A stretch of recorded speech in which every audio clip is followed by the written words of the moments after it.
Hello বন্ধুরা, সুপর্ণার হেসেলে সবাইকে স্বাগত। ব্রয়লার চিকেন দিয়ে আমরা তো সবাই চিকেন কারি খেয়ে থাকি, কিন্তু দেশি চিকেন দিয়ে চিকেন কারি একবার এভাবে খেয়ে দেখো, আশা করি খুব ভালো লাগবে। তো চলো আজকের এই রেসিপিটি বানিয়ে নিই। এর জন্য 750 গ্রাম দেশি চিকেন, 1 চামচ লবণ, 1 চামচ গোলমরিচ গুঁড়ো, অল্প টক দই দিয়ে ভালো করে মেখে আধা ঘন্টার জন্য ঢাকা দিয়ে ম্যারিনেট করতে রেখে দেব। অপরদিকে 3টি আলু, 2টো টমেটো আর 4টে পেঁয়াজ কেটে নেব। আর এরই সাথে একটি মিক্সিতে একটু আদা, রসুন, 1 চামচ গোটা ধনে, 1 চামচ সাদা জিরে, একটু গোটা গরম মশলা আর সামান্য জল দিয়ে একটা পেস্ট বানিয়ে নেব। এবার একটি কড়াইয়ে কিছুটা তেল গরম করে তাতে কেটে রাখা আলুগুলো দিয়ে তাতে 1 চামচ হলুদ আর 1 চামচ লবণ দিয়ে ভেজে তুলে নেব।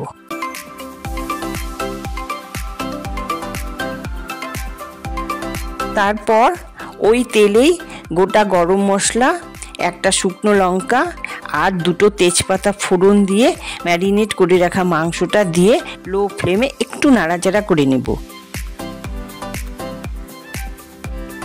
এখন এর মধ্যে এক এক করে কেটে রাখা টমেটো, পেঁয়াজ, আদা রসুনের পেস্ট, 1 চামচ লাল লঙ্কার গুঁড়ো, 1 চামচ হলুদ, 1.5 চামচ লবণ দিয়ে ভালো করে নাড়াচাড়া করে 5 মিনিটের জন্য ঢেকে রেখে দেব।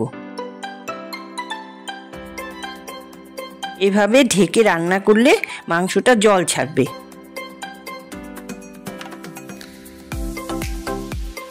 এরপর 1 চামচ কাশ্মীরি লঙ্কার গুঁড়ো, অল্প ফেটানো টক দই দিয়ে কষিয়ে আলুগুলোকে দিয়ে ভালো করে নাড়াচাড়া করে নেব।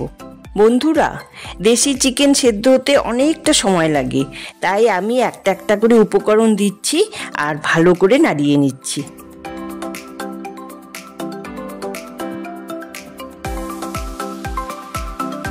এবার পরিমাণ মতন জল দিয়ে মাংসটা সেদ্ধ করতে থাকবো।